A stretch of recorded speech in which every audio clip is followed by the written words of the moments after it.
under these regulations, we definitely are forced to look into different type of fuels, especially the ones that look into GHG intensity. So it's not per se how we operate the vessel, but really like the type of fuels, the life cycle of the fuels.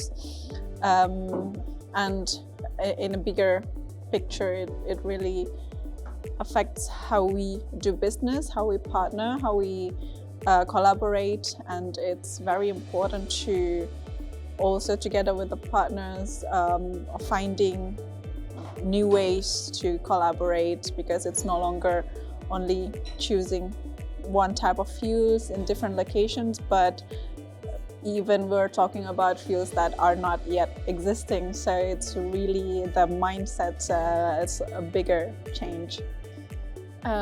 Yeah, tricky question. So also, I think there are still like new fuels, new technology, and it's changing over time. What we like to do is that we keep the options open and keep an eye on the changes, because what's good today can change tomorrow, and we need to like act fast, we need to be agile. So it's rather related to the previous question. It's how we put our mindset in reducing our emissions, and if the current situation teaches us like this is the way to go, then we will explore that and follow the changes. I think the agility in the situations and also in the changing of the regulations, the new regulations, the upcoming ones, that requires us to stay agile. And you know, I think that's the fundamental, actually, like the mindset and keeping us moving forward. I will touch on the technical side this time around. First, I think for sure efficient ships. Of course, we can have like cool stuff to be burned on board, but if the ships are not efficient, then it's not good. So first, efficient ships and the ability to run on different type of fuels, so at least dual fuels. So shipping companies that look into this flexibility, I think, would have a more competitive edge in terms of fuel sourcing.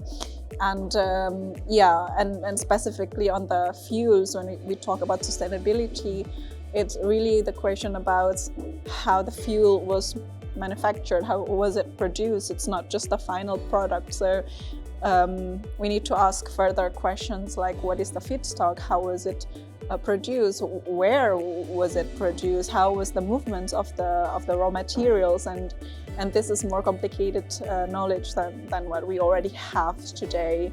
And I think on top of that, sustainability is also actually a bigger topic. It's not only GHG emissions. Today we only talk about sustainability in the context of GHG emissions, but there are more aspects into it, like biodiversity, social impact, how uptaking a certain type of fuels may affect the current market, where the molecules have been sort of active in certain markets. So the market disruptions could also affect other markets, and that's hopefully, and I think also it's discussed at the IMO, like further aspects of sustainability should be taken into account, and hopefully shipping companies are also like catching up with the knowledge that we have to cater to future demands from the climate.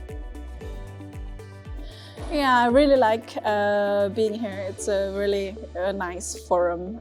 The panel just now was really good. It was fun, and having people from different perspectives, and yeah, because my day-to-day work has to do a lot with regulation. Sometimes it's high-level political, and there's kind of forums with people with their feet on the ground, remind me, okay, like this is what shipping is about.